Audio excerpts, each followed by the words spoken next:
¿Qué pasa con todos esos datos que generamos a diario? Cada vez que desbloqueas tu teléfono, usas una aplicación, haces una compra en línea, revisas tu correo o simplemente caminas frente a una cámara de seguridad, estás dejando un rastro de información personal. Hay una variedad de datos que el Estado tiene la obligación de proteger, además de garantizar que tu información privada no se utilice en tu contra. Bienvenidos una vez más al podcast Más Expresión Venezuela. En este segundo episodio de nuestra serie sobre privacidad, exploramos cuáles son los tipos de datos que generamos en el día a día, cuáles son las leyes y reglamentos que protegen tu privacidad y la obligación del Estado de protegernos. Nombre, dirección, correo, ubicación, tus búsquedas, tus clics, tus horarios. Vivimos en una economía de datos y eso significa que alguien, empresas, plataformas digitales, incluso el Estado, tiene acceso a esta información. Y aquí es donde entra un principio clave, el rol activo del Estado como garante de tu privacidad. El artículo 60 de la Constitución de la República Bolivariana de Venezuela reconoce expresamente el derecho a la privacidad, estableciendo que toda persona tiene derecho a la protección de su honor, vida privada, intimidad, propia imagen, confidencialidad y reputación. Y añade que el Estado tiene el deber de proteger este derecho. ¿Eso qué significa en la práctica? Que el Estado no puede simplemente observar desde afuera mientras otros actores invaden tu vida privada. Por ejemplo, las empresas privadas, ciberdelincuentes, vecinos malintencionados. El Estado tiene el deber de intervenir y prevenir, además de sancionar, después de un proceso transparente, justo y apegado al debido proceso. Este principio también está recogido en tratados internacionales como el Pacto Internacional de Derechos Civiles y Políticos, que en su artículo 17 prohíbe injerencias arbitrarias en la vida privada y exige protección legal contra ellas. Vamos a ponerlo en contexto. Imagina que vas a un hospital y entregas tu historial médico. Ese documento está protegido por la Ley de Protección de Datos Personales porque revela información sensible. El Estado debe garantizar que el hospital, sus empleados y sus sistemas informáticos no permitan que esa información sea filtrada, vendida o usada en tu contra. En Venezuela, aunque aún no existe una ley orgánica de protección de datos personales plenamente vigente, existe un marco que combina distintas normativas. Por ejemplo, la Ley de Infogobierno, que obliga a las instituciones públicas a usar los datos con principios de seguridad, legalidad y transparencia.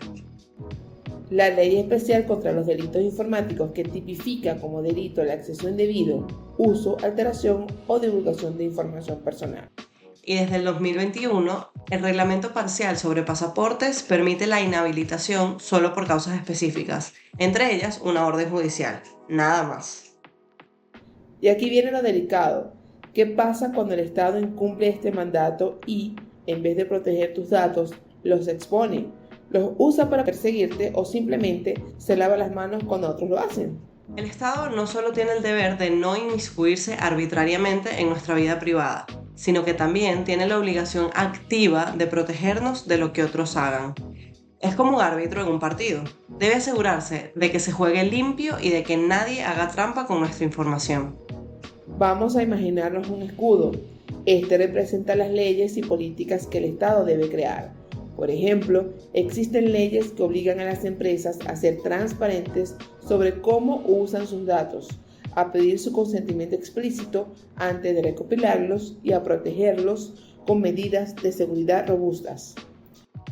O piensa en un hospital. La información de tu historial médico o el de tus familiares es extremadamente sensible. El Estado, a través de leyes de protección de datos, garantiza que ese hospital no pueda compartir la información con nadie sin el permiso de la persona, ni venderla a compañías farmacéuticas o facilitarla a tus jefes, por ejemplo. La información personal también debe protegerla de individuos malintencionados. El Estado debe proveer mecanismos para que cualquier persona pueda denunciar el uso indebido de su información y debe investigar y castigar a quienes violen su privacidad, incluso si son representantes del Estado quienes lo hacen, un policía, un general, algún fiscal de tránsito. En resumen, el derecho a la privacidad no es solo una ausencia de intromisión, sino una presencia de protección. Es el Estado garantizando que ustedes tengan control sobre quién accede a su información y cómo se utiliza. es un pilar fundamental para su libertad y dignidad en la era digital. Ahora bien, ¿qué tan diversos son estos datos? No todos los datos personales son iguales y entender sus tipos nos ayuda a comprender mejor el alcance de nuestra privacidad. Primero, tenemos los datos de identificación, que son los más obvios. Su nombre completo, su fecha de nacimiento, su número de identidad, su dirección, su correo electrónico, su número de teléfono. Son la base para saber quiénes son. Luego están los datos sensibles. Estos son los que requieren una protección extra porque su divulgación podría causarles un daño significativo o discriminación. Aquí entran el origen racial o étnico, las creencias religiosas o filosóficas, las opiniones políticas, orientación sexual, el estado de salud, los datos biométricos como las huellas dactilares o el reconocimiento facial. También existen los datos de comportamiento o de uso, que son los que se generan por sus acciones, su historial de navegación web, sus patrones de compra, los lugares que visitan con su teléfono, sus me gusta en las redes sociales. Aunque no los identifiquen directamente, pueden construir un perfil muy detallado de ustedes. Ahora, la parte más compleja. ¿Cómo diferenciamos un dato personal de una información de interés público? Porque no toda la información sobre una persona es privada. Pensemos en un político, por ejemplo, su vida familiar, sus conversaciones privadas, eso es personal. Pero su sueldo como funcionario público, las decisiones que toma en su cargo, esa ya es información de interés público, pues cualquier persona tiene el derecho a conocerla. La razón es que su sueldo es dinero nuestro, de la gente y del país. Por otro lado, las decisiones que tome nos afecta a todos. La información de interés público es aquella que es relevante para la sociedad en general, especialmente cuando se trata de funcionarios gubernamentales y temas que afectan a la comunidad. El derecho a la información y la transparencia son esenciales en una democracia. La privacidad de un funcionario público, por ejemplo, tiene límites cuando se trata de su desempeño y responsabilidades en el cargo. Desde otro ángulo, es necesario ver que también hay matices en la información privada. Por ejemplo, si una persona publica algo en su cuenta de alguna red social por su propia voluntad, entra en el ámbito público. Sin embargo, incluso en esos casos hay límites.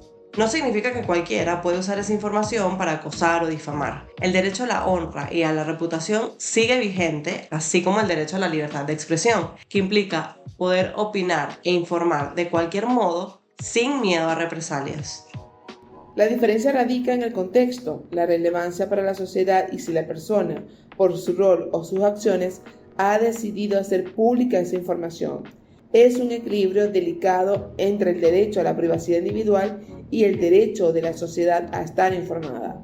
Su tarea es aprender a discernir entre ambos. Además, recuerda que toda persona en el ámbito de lo público está sujeta a que la gente revise con mucho más detalle su información, porque nos afecta a todos.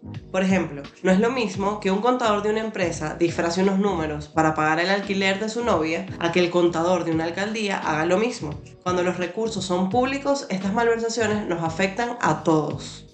Es un dinero que deja de ponerse en la calle, hospitales, seguridad, bibliotecas o en cualquier iniciativa que beneficie a todas las personas. Por eso hay que mirar con una lupa cuando periodistas o medios de comunicación señalan algo que está pasando en relación con una persona pública, porque sus decisiones afectan al colectivo y tienen un alcance mucho mayor que el de cualquier ciudadano. Gracias por escucharnos. Te invitamos a seguir conectado a nuestro podcast Más Expresión Venezuela para recibir las actualizaciones y terminar de escuchar esta serie sobre privacidad que hemos hecho para ti.